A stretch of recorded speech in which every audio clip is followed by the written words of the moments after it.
Hello, hello,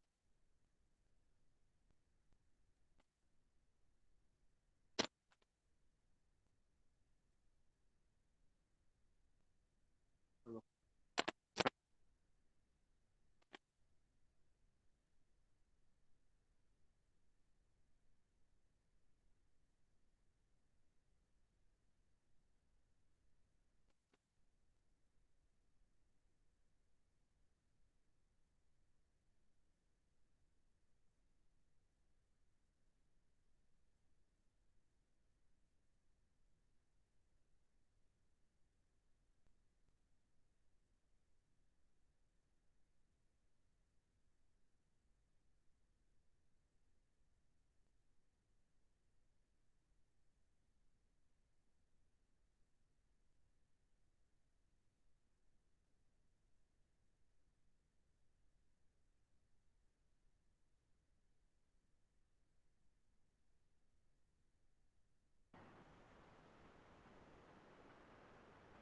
Hello,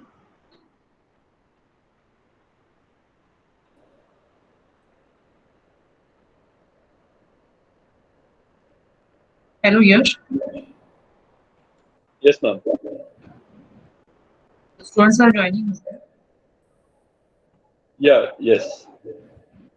Just we wait for the 2 to 3 minutes. So after that, we will start. Okay, ma'am.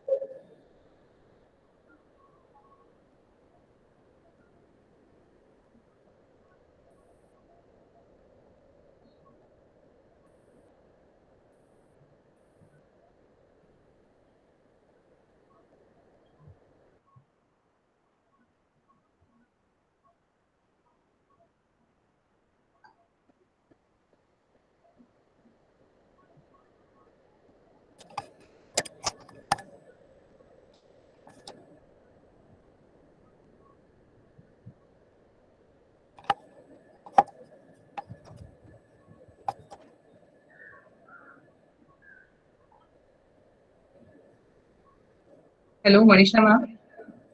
Yes, ma'am. Ma'am is joining. So Yes, shall we ma'am. start? Yeah, Yeah. students are joining us. Yeah, 73 students are there. Yes, ma'am.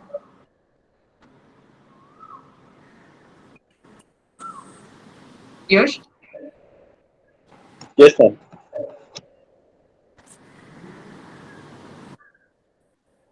Shall we start? Yes, yes. Okay.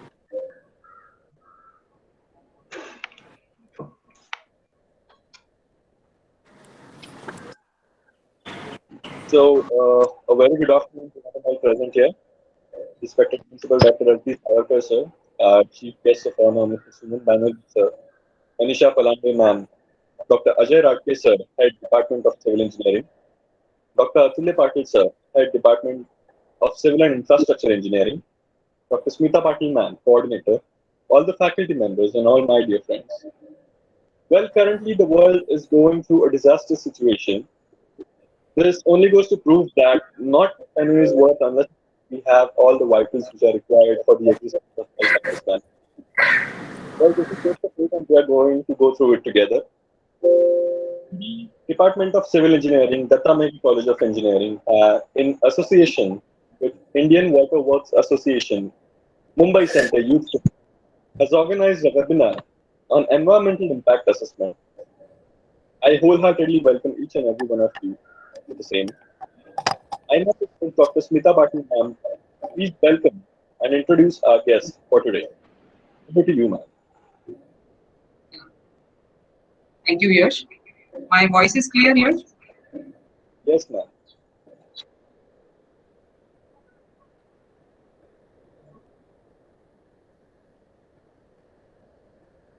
Good afternoon, one and all. So on this virtual platform for the webinar on environmental impact assessment, the Datta Megi College of Engineering, IVA Mumbai Center Youth Forum has organized this webinar.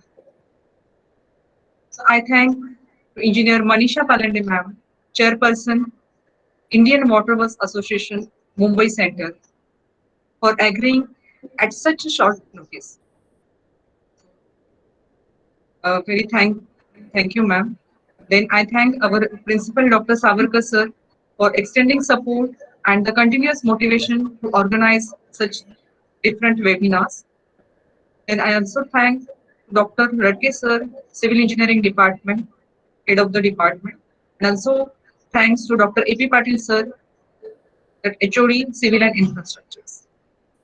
Once again, I welcome Engineer Suman Banerjee sir, founder and managing partner of Intech House Consultant and director of In Research and Development House Private Limited, Delhi. Along with that, again, I will welcome Engineer Vadavne sir, Vice Chairman, IVA Mumbai Center, and Engineer Pramod Dalgi sir, Honorable Secretary, IVA Mumbai Center. And again, the all participants, the IVA and from the DMC and the other colleges. So now I would like to give you the brief introduction of the today's eminent speaker, Engineer Suman Banerjee sir. Engineer Suman Banerjee sir has pursued his bachelor degree in environmental discipline from KIT Kolhapur. He is the founder of managing partner of Intech House Consult and the founder of director of In Research and Development House Private Limited, Delhi. He is having the professional experience of 18 years and has successfully completed over 150 environmental impact assessment studies and assignments. So he holds a specialization in environmental impact assessment, water and wastewater management, municipal solid waste, and the other fields.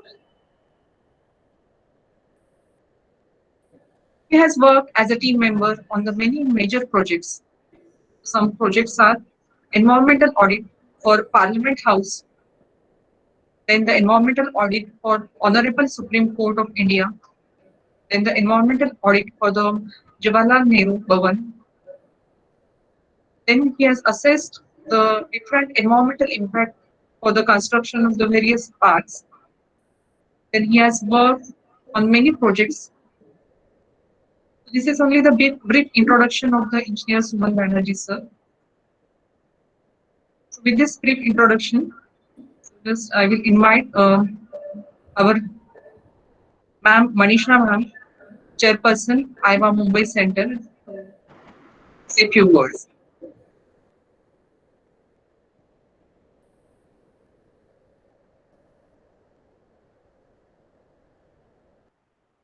Thank you.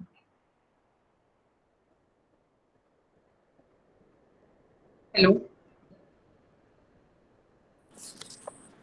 Madam, not able to hear. Yeah.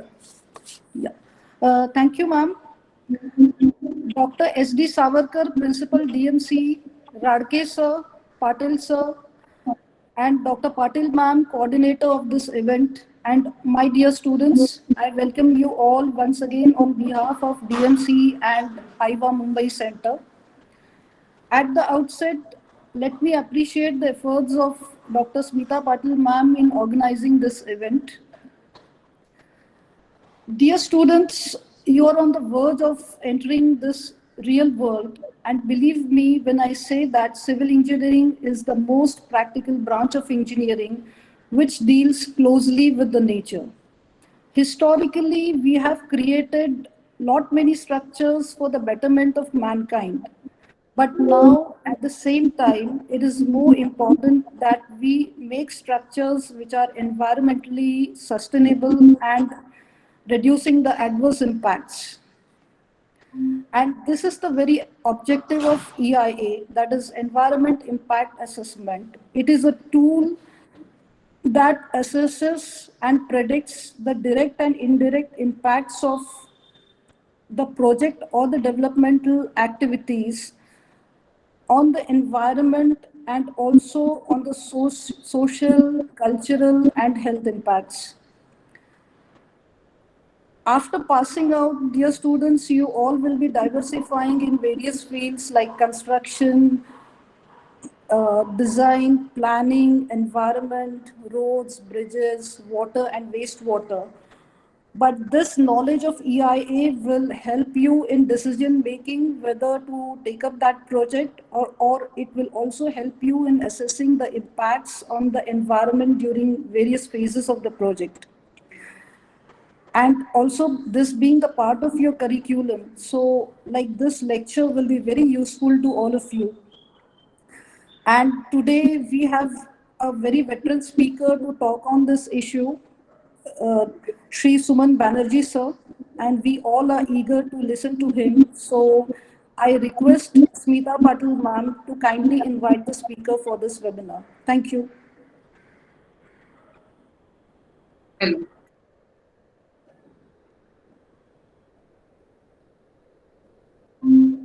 Hello. Hello, sir. Hello, Suman, sir. Good afternoon, everyone. Am I audible? Yes, sir.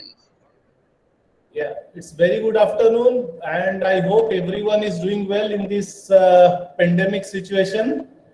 And this is, of course, one of the greatest platform. Webinar is one of the greatest platform when we can interact with each other, staying at a long distance itself. Now, I'd like to present my screen.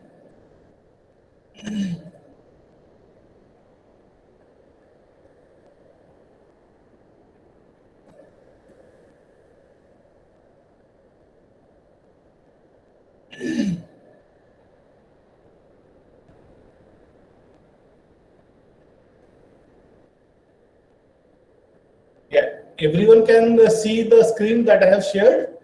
Yes, sir. Yes. Screen is visible. Yeah. So let us start with environmental impact assessment. See, basically, when you all are mostly working, mostly to work in a civil engineering projects, wherein you are the people who would be creating some landmark projects. But whenever we human being do any kind of infrastructure project, any kind of development work that actually have some negative or adverse impact on the environment and the surrounding. So the best part, whenever we see any kind of adverse impact on the surrounding, what we say that such kind of project, such kind of development is deteriorating our environment and nearby areas. So this should be stopped.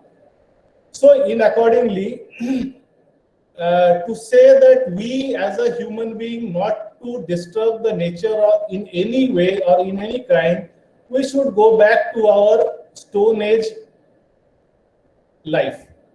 That means there should not be any kind of development, and since no development would be there would be no adverse impact on the environment. So Albert Einstein has stated a very beautiful quote through which I start my presentation. A ship is always safe at the shore, but that is not what it is built for. So we would be very safe, not disturbing the ecology, not disturbing the environment if we stay or if we live our life as we did in the Stone Age period. But human beings are not made for it. They are made for development at every stage. Whether it's the medieval period, whether it's the modern period, or whether it's the 2000th century we are crossing. So the need for the day as an engineer or as any profession for what we develop our society, for which we develop our country, we develop our state, there should be a balance between infrastructure development and surrounding environment. And this balance is a very narrow margin, and that narrow margin is a sustainable development. If we go beyond that, there would be either a disaster in environment or there would be no development of infrastructure of any kind. So how basically the EIA came into purview? So my presentation would be something like the first stage would be the international environmental law, its history and milestone, environmental background in India, what is an EIA, EIA the technical part, EIA statutory and legislative part, and finally any kind of discussion that we may happen in last 10 minutes. The international environmental law, that is history and milestone, we can categorize in 3 stages. The first stage is the pre-Stockholm conferences in 1972. That is prior to 1972. the entire globe or various nations tried to come together but failed to come into a single constituent like to save our environment. The first successful environmental conclave that occurred was in 1972 in Stockholm. And the second successful Earth Summit, which we known as Earth Summit in Rio de Janeiro in 1992. So in 1972, in the Stockholm Conference, there were approximately 113 participating countries worldwide. And it is in this conference that United Nations General Assembly created UNEP, United Nations Environment Program, which is a program to protect the environment worldwide. This is the first step that was achieved in the Stockholm Conference. The second successful summit was in 1992, that is the Earth Summit in Rio de Janeiro, that is signed by 175 countries. So we can see that after 2 decades time, there were around more than 70 countries that participated, that signed the conclave and agreed to have environmental cooperations, including climate change. Now the environmental background in India started that India in 1972 was a participant in Stockholm Protocol. And then our late Prime Minister, Mrs. Indira Gandhi, signed a treaty for in the Stockholm Protocol itself to carry out environmental conservation program in India.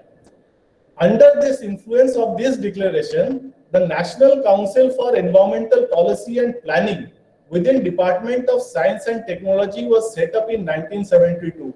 At that time, there was no Ministry of Environment and Forest and Wildlife.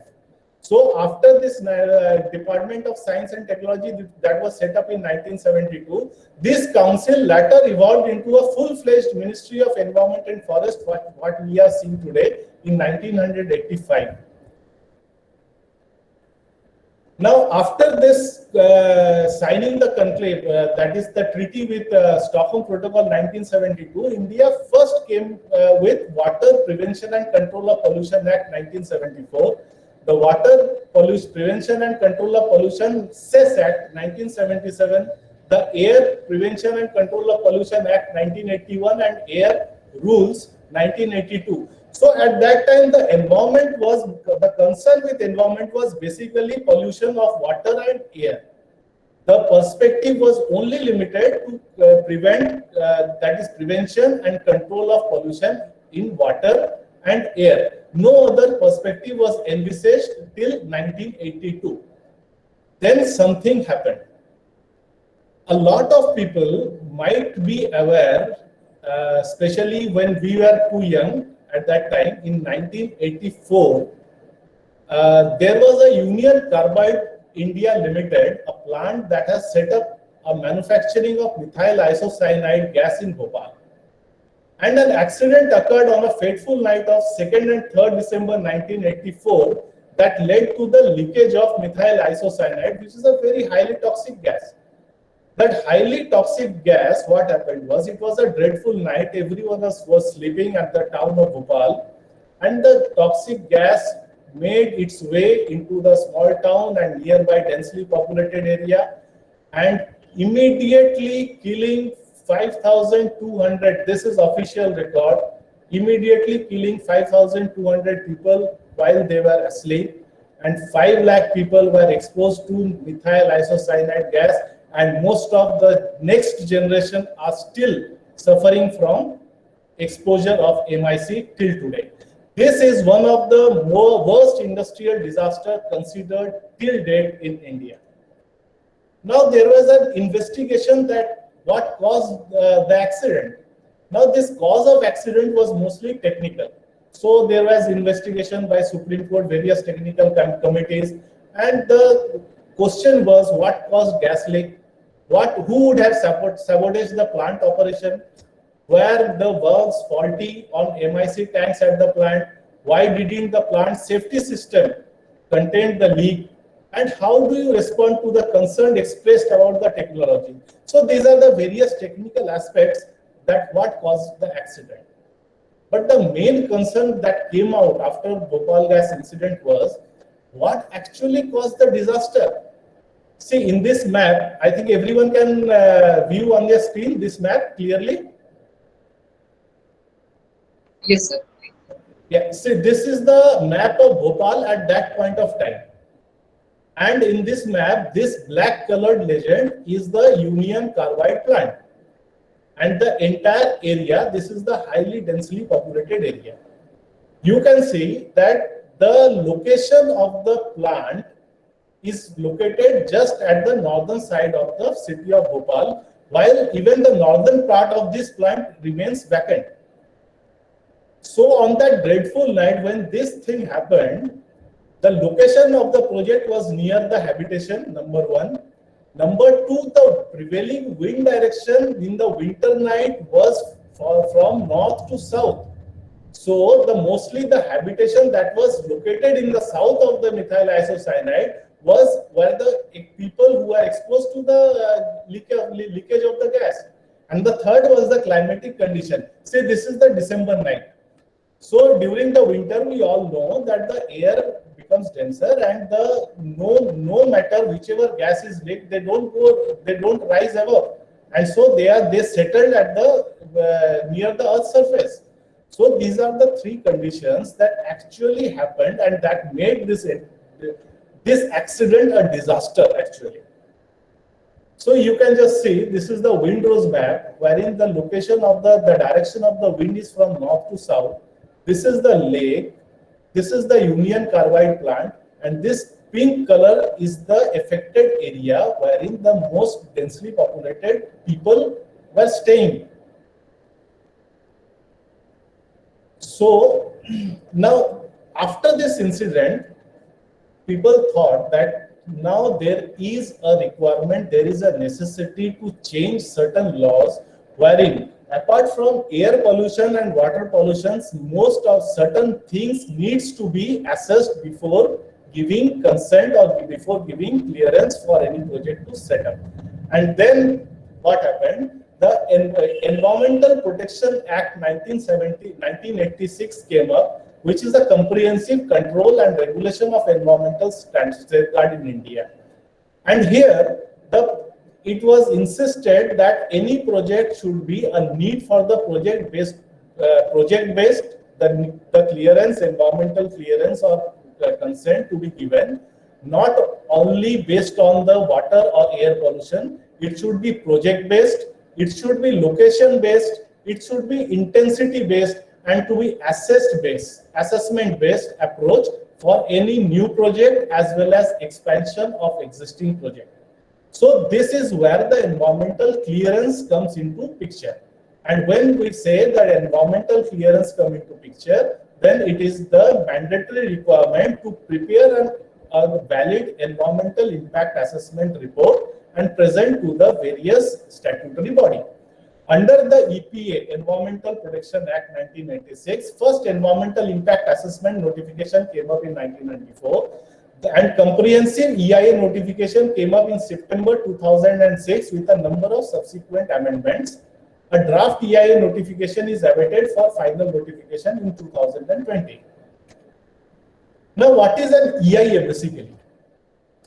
It is the standard definition of EIA as per United Nations Environmental Programme, which is a theoretical definition which defines environmental impact assessment is a tool used to identify the environmental, social, and economical impact of project prior to decision making. It aims to predict environmental impact at an early stage in project planning and designing, find ways and means to reduce adverse impacts, shape projects to suit the local environment, and present the predictions and options to decision makers. By using EIA, both environment and economic benefit can be achieved, such as reduced cost and time of project implementation and design, avoided treatment cleanup cost, and impact of laws and regulations.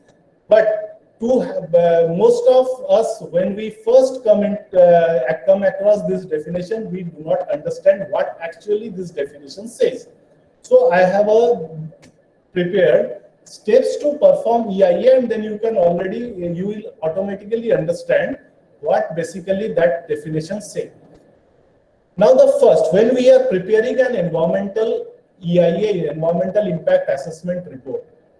Now first, the person who is preparing, say the coordinator of the EIA project, should understand the project activity. What you intend to do, whether it's an industry project, even in industry, whether it's sugarcane, whether it's pulp and paper, whether it's distillery, whether it's cement, whether you are going for a highway project, whether you are going for a port and harbor, whether you are planning for an airport. So depends, you should understand what type of project activity you are proposing. Now, how will the construction take place? The construction scenario or the implementation of the project scenario is totally different from the industry perspective to the highway to the port and airport. Then how will the project be operated? Now industry, there are different industries having different operational procedures. Highway, we all know how it operates. Ports, harbors, airports, they all have different operational protocols. So one should understand that what you intend to do, how will the construction take place, and how will the project be operated. This is the first basic thing one should understand prior to preparation of EI report. Second, understand what the project will take, how many steps. Steps means whether the project, there are basically four stages of a project. One is pre-construction stage, one is construction stage, one is operation stage, and one is the closure phase.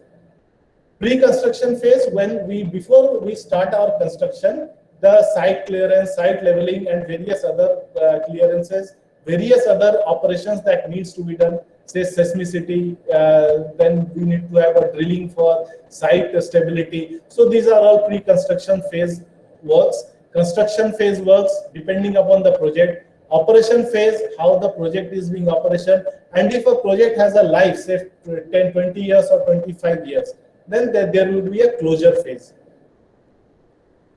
And then the most critical thing that comes in an EIA is understand the location of the project. Understand the site, where basically the site is, whether the site will sustain the project, what we are proposing. After analyzing the site, we should understand the zone of influence, that is the impact zone of a project. It may vary from 1 kilometer to 15 kilometers. Say we are going for a thermal power plant, the zone of influence may be 15 kilometers. Say we are going for a small building project, the zone of influence may be 1 kilometer. So that zone of influence will decide what is the intensity of our project and how much time and how much our baseline, how much our study of monitoring will take place. Now understand the existing environmental condition of baseline. This is the fifth part. When we are setting up a project, when we are constructing a project in a location, what we have decided, what are the conditions prevailing there at this present moment? Well, what is the climatic conditions? What is the ambient air quality? What is the noise level? Ground and surface water quality, soil quality, ecology, biodiversity, socio-economy, hydrogeology, geology. So these are the various parameters we need to check, we need to collect, and we need to have a tab on the data regarding the primary as well as secondary data. Now, after we carry out this baseline study, that is the level of services, level of environmental conditions present at this point of time, we assess the impact of the project due to the project or activities on various parameters. Now, I'll just, in my next slide, I'll just show that how that assessment to be done. Now, there is a case study, because when I say that how you will assess the impact, which is the most important part, assessment of an impact. Say, for example, a Tehri Dam. This is the river Bhagirathi in Uttarakhand. We can see that this situation was in 2000, in the year 2000, and this is the Bhagirathi river basically. Then the dam came up, Tehri Dam. And after this, you can see the change in the project. This is the entire water submerging huge amount of land, huge amount of forest, and a huge number of villages for their resettlement. So when we do the EIA, we have this region, this map, this region altogether. And we have to understand the impact that we assess, that what will happen after construction of this project and during the operation. This is what we need to assess. What are the impacts in air, in water, in noise, in soil, in ecology, biodiversity, in the habitation nearby. So these are all the impacts that we need to assess. Second case, say Pharmacity. This is a Pharmacity area in Visakhapatnam in 2005. Look at this. This is a totally rural area. And here the Pharmacity came up. This is today, the entire land is a Pharmacity wherein a number of pharmaceutical companies came up. So the pristine environment at that time in 2005, when we plan to do an EIA, we should be able to see, we should be able to visualize that this would happen in 15 years' time. And these are the industries that are about to come up, and that will lead to different kind of pollutions, different kind of impact on the environment. So the third case, I won't see it would be feasible for in the slide. What I suggest, I will just have a Google Earth. This is a site at Renukut in Uttar Pradesh.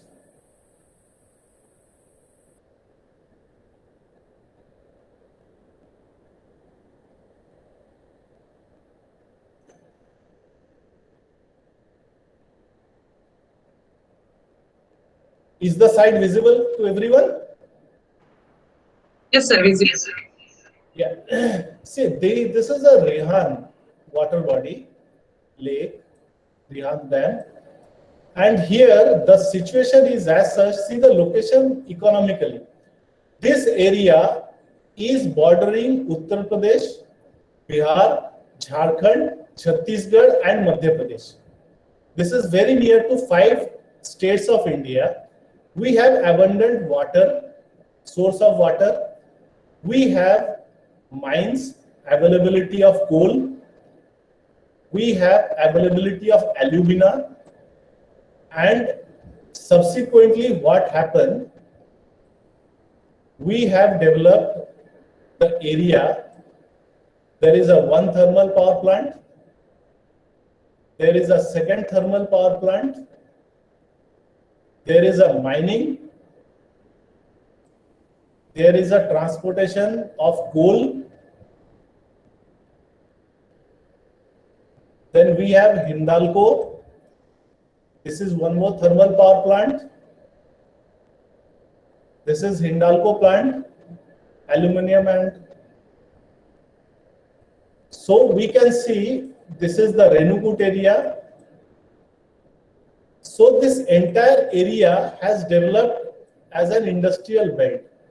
Now most of this project came up prior to EIA notification of 1994.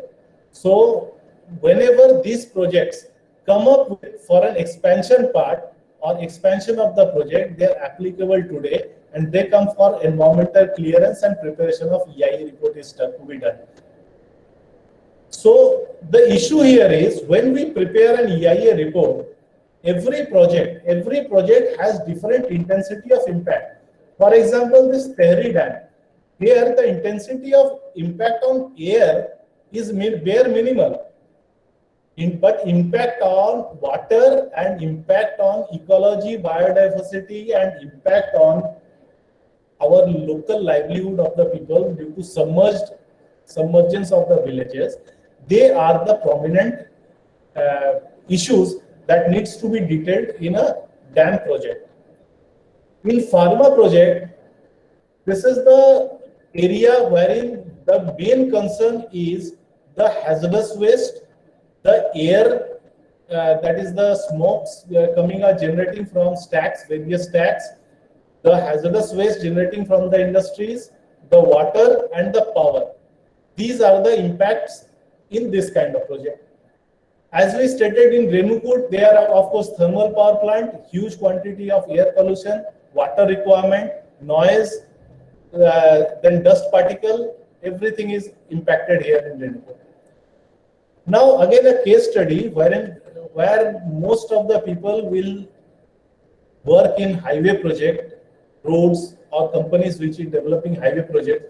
A normal road project does not have major impact. However, environmental clearance or EIA report is mandatory for various kind of projects.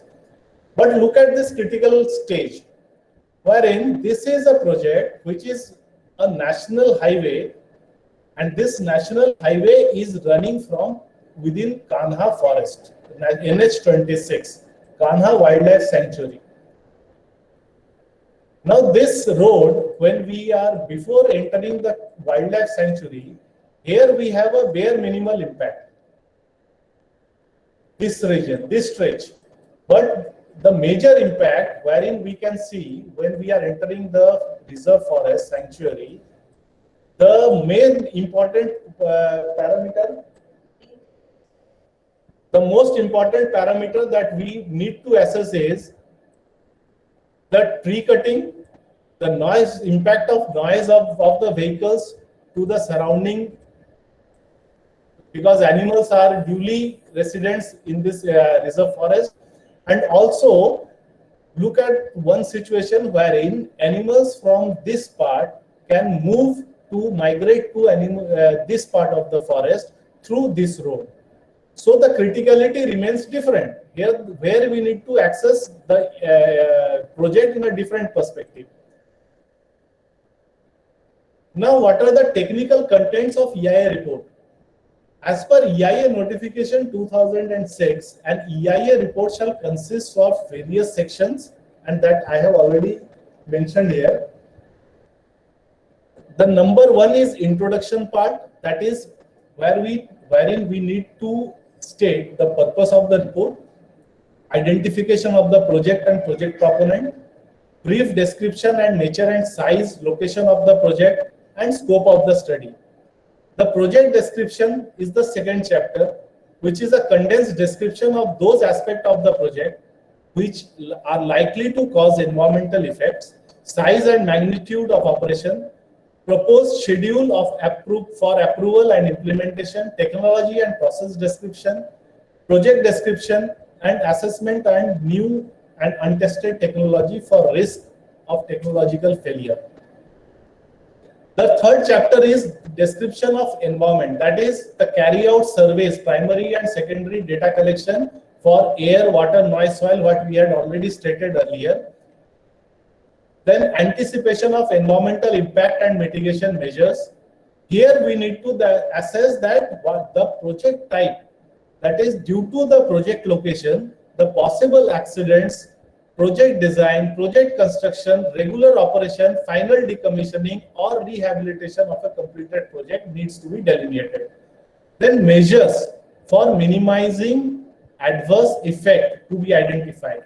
Say we have identified the impact that has been that is expected from a project and the measures to be implemented for mitigating the impacts. Then the reversible and irreversible commitments of environmental components, assessment of significance of impacts, and analysis of alternatives. Then environmental monitoring program, additional studies which includes public consultation, risk assessment, social impact assessment, R&R, that is rehabilitation and resettlement plan, project benefits. What would be the benefit of this project socially and physically? The EIA as a statutory and legislative today is, as per the EIA notification 2006. See, many people would be going to a government or in any private sector. Whenever you take up a project in civil engineering part, please check out whether the project attracts environmental clearance or not.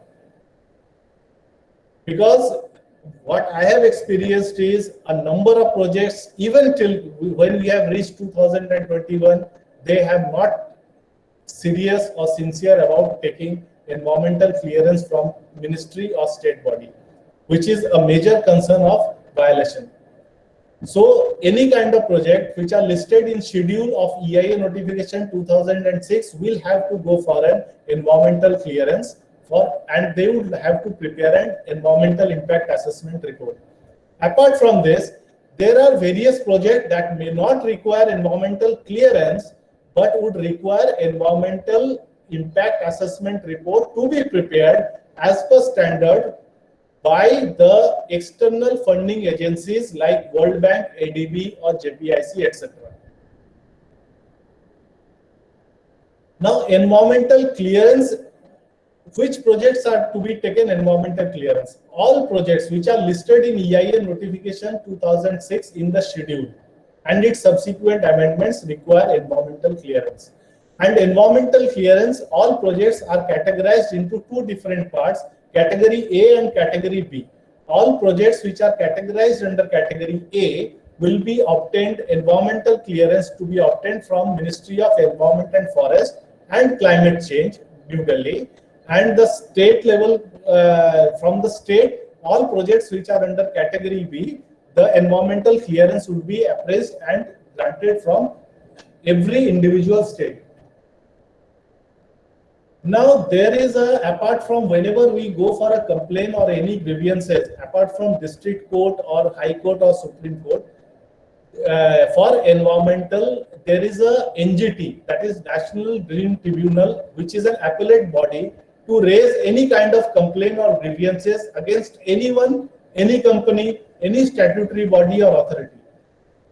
Any project which violates EIA notification or conditions of environmental clearance approval can be complained in National Green Tribunal. Even environmental clearance letter or environmental approval can also be challenged in the NGT. So it is very critical and it is very crucial to prepare a good EIA report, because many of the EIA reports are being challenged in the NGT and project development remains at stake. So basically this is a brief about EIA.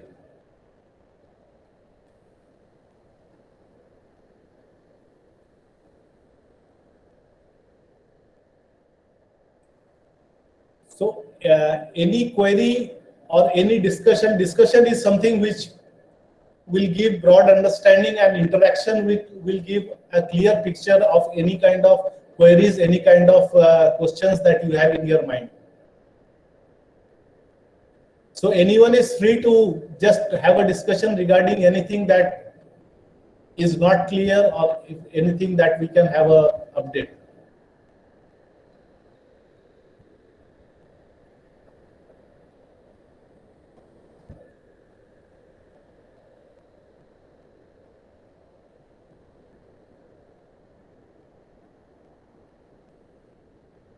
Am I audible? Yes, Dadaji sir, I have a question. Yeah. Have you ever done EIS study for any water or wastewater project? EIA for? Water or wastewater project? Wastewater project. Okay. See, the wastewater means there is a wastewater common ETP, that is common ATP, that is CTP is the only project that attracts environmental clearance, right? However, I have not done a CTP project. In STP, common STP, the project does not attract environmental clearance. However, I have prepared a World Bank funded project in Khuti, which is a water supply sewerage project, and that had a component of STP, common STP. Okay. So I just want to understand, suppose we have to construct a WTP, that is water treatment plant, and it requires 1 acre of land parcel, and suppose there are a lot of trees in that land parcel, does that attract EIA?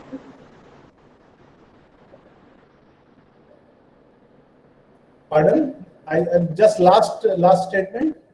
Yeah. Suppose I have a WTP, like I have to construct a WTP in a land parcel of 1 acre, and suppose there are a lot of trees in that land parcel. So does that Right. attract EIA? I No. will have to clear those trees before starting the construction of WTP. No. Because environmental impact assessment, environmental clearance does not attract any project. That only attracts the project which are listed in the schedule, not outside that. Okay. Right. Okay.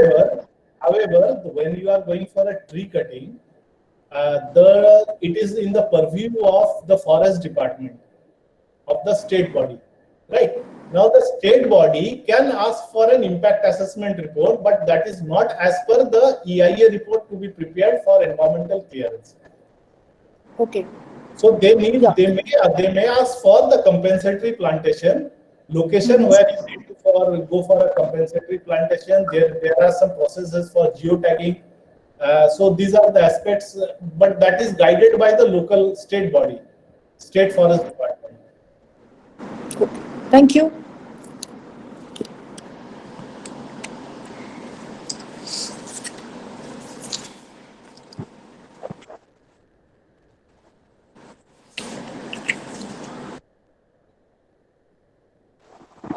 Hello, Yash. Yes, ma'am. Sir, there is a question from one of the students. He's asking that has government made any rule regarding that each project should have environmental clearance? Yes, that's what I was saying. The EIA notification 2006. Just 1 minute. Let me present this screen once again.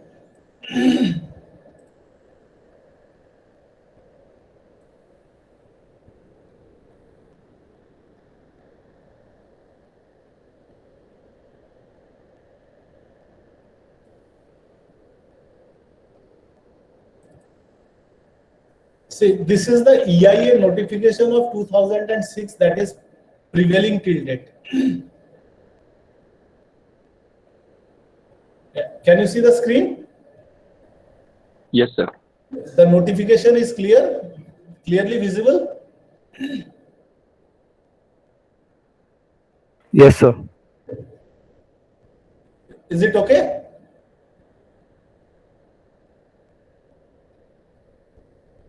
Yes, sir. Yes, Right. yes. Right. This is the notification of 14 September 2006. Right. And it states that the following projects or activities shall require prior environmental clearance from concerned regulatory authority, which shall herein refer to be as central government in the Ministry of Environment and Forest for the matter falling under category A in the schedule, and state environmental impact assessment authority for matters falling under category B for all new projects or activities listed in schedule to this notification, expansion and modernization of existing project or activity, or any change in product mix. Now, what is this schedule basically?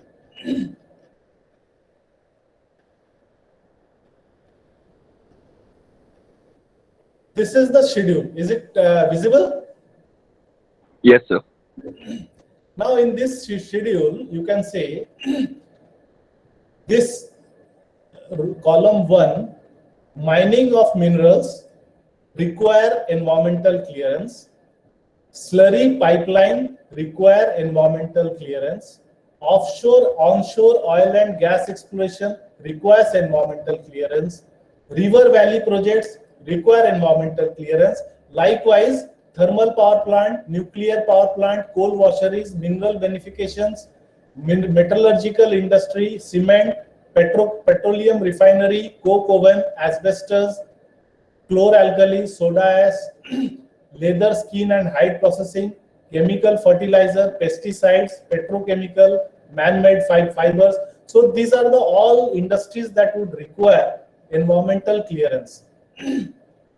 Right. Now, when we go to the category of the project, herein, this is the category A. When we are looking at mining of mineral, any kind of project having area, mining area more than 50 hectare would be appraised in as category A in the Ministry of Environment and Forest. Less than 50 hectare to 5 hectare, it is category B, which will be appraised in state level. Now, however, there were subsequent amendments and this category has been changed as on date. Like River Valley projects, more than 50 megawatt hydroelectric power generation would go to MOEF, that is central level category A. 50 megawatt, 25 megawatt to 50 megawatt hydroelectric power generation category B would be appraised by state level assessment body. So every project sector has category A and category B all defined. For example, the petroleum refining industry, no matter any kind of petroleum refining industry would go to central level because it is always A category project. There is no B category project in petroleum refining industry. So this is the notification which is being followed.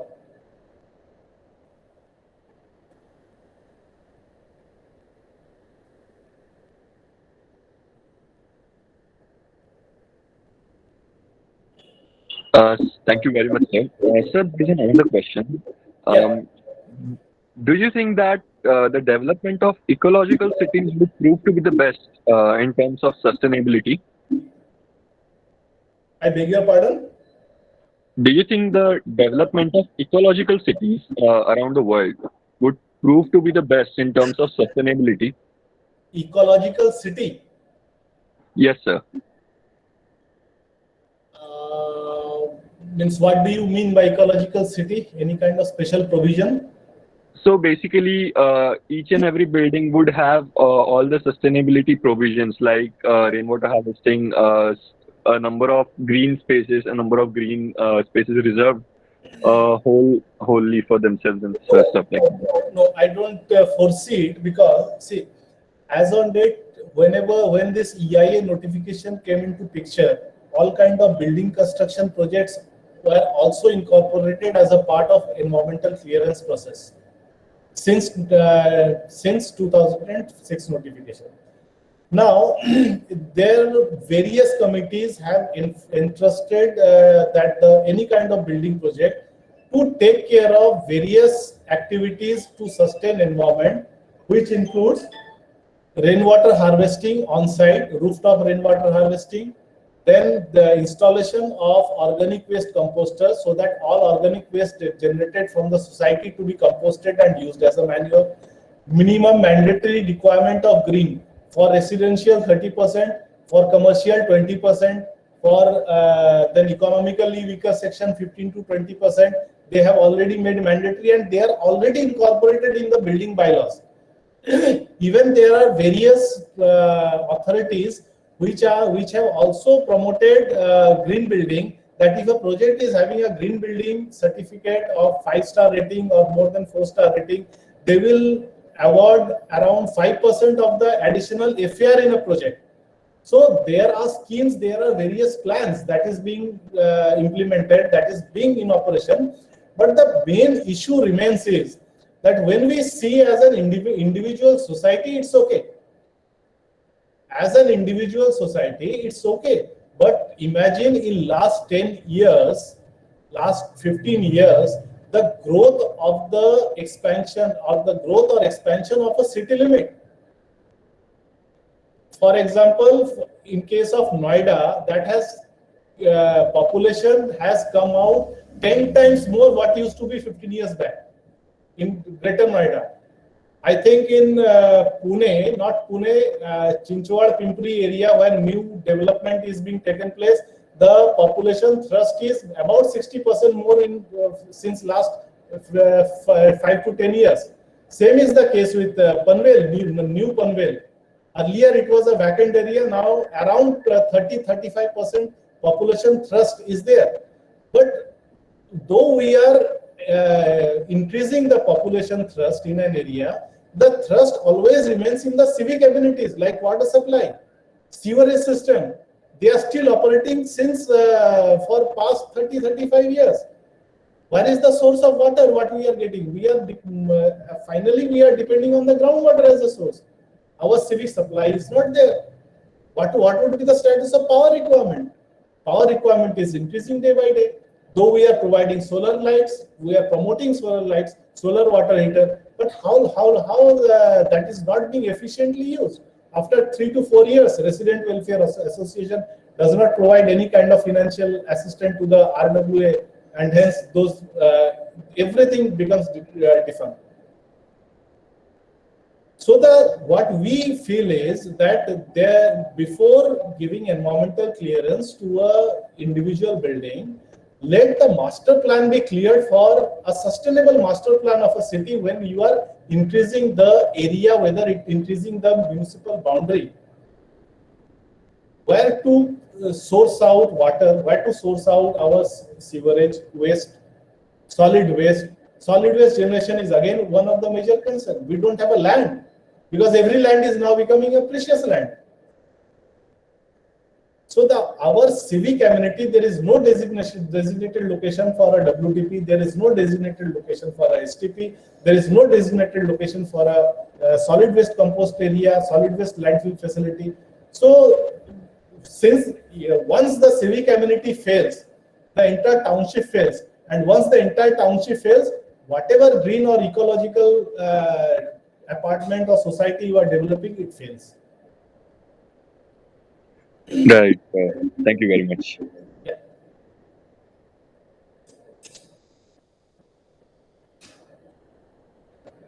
Sir, I have one question. Yeah. Does RA Colony Metro Project EI cleared? That is a very disputed project you are seeking. I am not currently aware of the current update, because that is basically a government project. There are some positive and negative impacts in this project. Of course, the greenery being devastatedly cut down is a matter of concern for a city like Mumbai. But this is a government project, you can understand.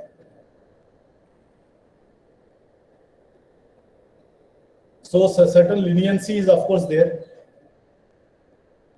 Sir, now the project has been stopped, I think so.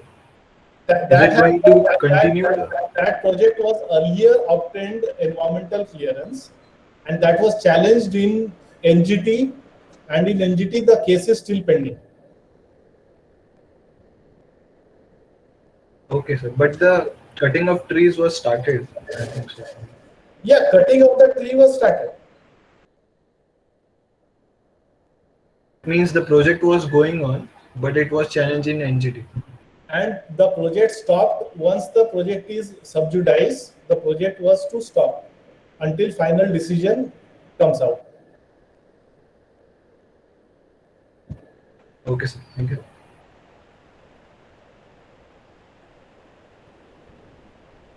So currently I am following that what is the NGT ruling, because there are a number of cases that is pending in NGT. RA Colony is one of the sensitive cases, and there are various sensitive cases that is pending in NGT.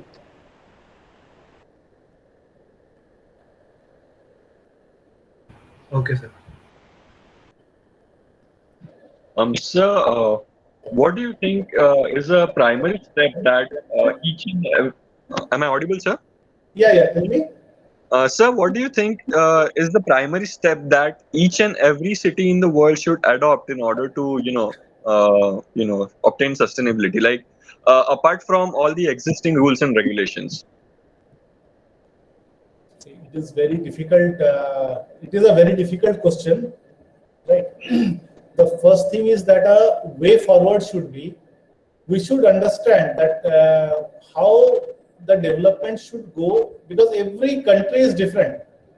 Every country is different. See the growth of Indian city, planned way, that is planned road, not in a planned in civic infrastructure. The road is planned, the plotting has been planned, the city is growing, commercial, residential, institutional, the sectors had been made, and this concept was taken from, of course, some developed countries in Europe and the US, no issues. But one should understand that totally copying things from the other countries is not sustainable. We should also know that what are the parameters of sustainability. Our sustainability in an area is somewhere we have water scarcity, somewhere we have land scarcity, somewhere our land is undulated, somewhere our land is not suitable for habitation. So we should understand how the city is growing, how the planning is to be done, how much a civic facility, a thrust of the civic facility can take place, how much population needs to be catered. So these are the things we totally ignore while planning actually. And one should know that, say, developing a city equivalent to Mumbai or developing Mumbai equivalent to Dubai is not at all a good principle, because every city has their own own values. Like their climatic condition is different, their culture is different, their living standard is different, their living style is different. The living style of European countries is totally different from us. Today, in a flat system, whether it's in European country, they may not have a sun ray in their balcony is immaterial, because they had to take vitamin D from the childhood. But in India, we being a tropical country, we have abundant sunshine, but still the flat system does not allow us to have sunshine. So very lucky people are those who have sunshine in their balcony. In the morning sunshine, I'm saying. So every city, every location, every latitude, longitude, whichever city, they are totally different. So the master plan, the planning should be made keeping in mind about the location of the area, the sustainability of the area, the culture, the ethics, the values of the area, and then only we can sustain. In a country like India, the migration factor is most. People from B class city coming to A class city, people from C class city migrating to B class city, and people from A class cities going back to villages today.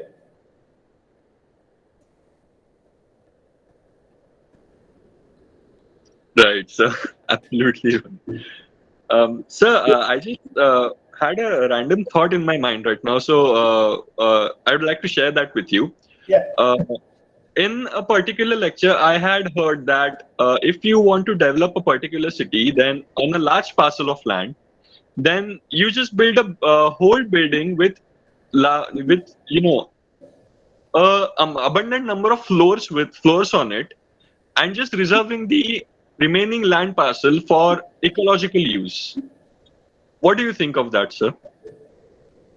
See, there is an issue. Number one is the availability of land, right? Because when you are going for a high-rise building, right? Now there is a limitation of minimum ground coverage to be provided in a local building bylaw, right? And there is also a restriction in high-rise because of airport clearance. If any kind of airport is there within 20 kilometers radius of the project. Number three, whenever you are going for a high-rise building, the seismicity, of course, the Deccan region is mostly stable in kinds of seismicity, but northern belt is seismically not in zone 4. So it is high-risk zone. So a very high-rise building is, of course, will demand IS code for earthquake restructuring, which is of course a cost-effective project. Then you need to have a fire hydrant. The fire system, the fire clearance for a high-rise building is more cost-effective than a low-rise building, right? So, and of course, there are lifts, there are electrical consumptions or operation of your fire hydrant. The cost of living would, of course, increase. So once the cost of living is, of course, when increasing, the land cost, the building cost, the residential cost, the cost of living, then your society charges will increase. So it becomes difficult for people who are middle class people in India. Right, sir. Sir, actually, I'm a firm believer of sustainability, to be honest. And many of the land parcels currently are reserved only for, like the land on the Eastern Express Highway, which is only reserved for the lands around the salt pan and stuff like that. So, but there are some or the other factors responsible by which the land parcel gets transferred to a private or a public entity, which is why the development happens there. Do you think we should, make any changes to those regulations by which it could be resolved? You see, this is a government policy, right?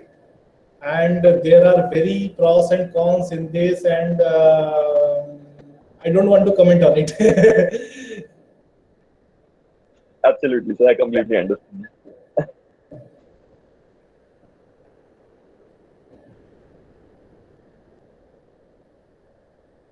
Sir, one last question from my side. How would you describe the sustainable world in the future in one word? Sustainable world. See, the world is sustainable. No, don't worry about it. We are not sustainable because world was there prior to Jurassic Age. The dinosaurs came. They were ruling. They extinct. New species came. We came. We are ruling the world. We will extinct. Some other species will come unless and until some galactic or planetary some collision comes. Our Earth and its ecology is safe. So the cycle would go on and on. The cycle will go on. Nature will take its own course. It's a natural phenomenon. Nature will take its own course. Thank you. I guess that's it from my side. Yeah.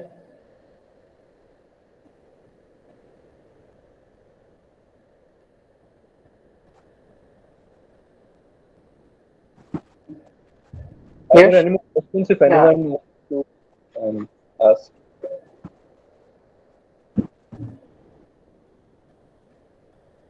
Well, I guess there are no more questions.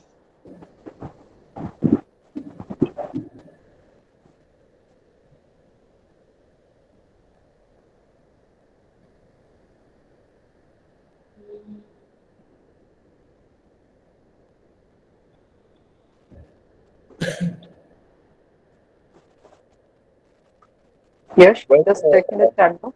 Any question is there? no, I don't think so actually. Okay then. Okay. Yeah. So I must thank every one of you for being patiently lending your ears and have in a very tough situation after meal. This is a very tough situation to be awake. So thank you very much. Thank you, the organizing committee. Well, sir, Hello, sir. Hello, sir. half of Yes. you Uh, say that, Suman sir, thank you very much for the informative and the excellent talk. Thank you. So I'm sure everyone has enjoyed this session. And again, thank you that all the dignitaries from the IWA, that vice chairman, and then Manisha ma'am, chairperson from the Mumbai Center, then honorable secretary, then various faculty members and dear participants. So thank you very much.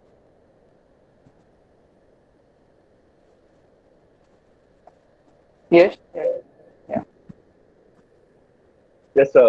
On behalf of the students, I'd just like to say that we really enjoyed the lecture because it was a reality check for all of us. And during the current situation, we have learned a lot of things that if we mess up with the mother nature, the nature is going to mess up with us at the end. And Yes. and Yes. and thank you so much for taking out some time for us, sir. We definitely needed some words from you today. And well, we tend to learn a lot of things on a daily basis, as you know, we are learning the art called engineering. And after listening to you, that task just got easier, and we definitely did something new today. And thank you so much once again, sir, for joining us and giving your words of wisdom. Thank you very much, sir, once again. Thank you.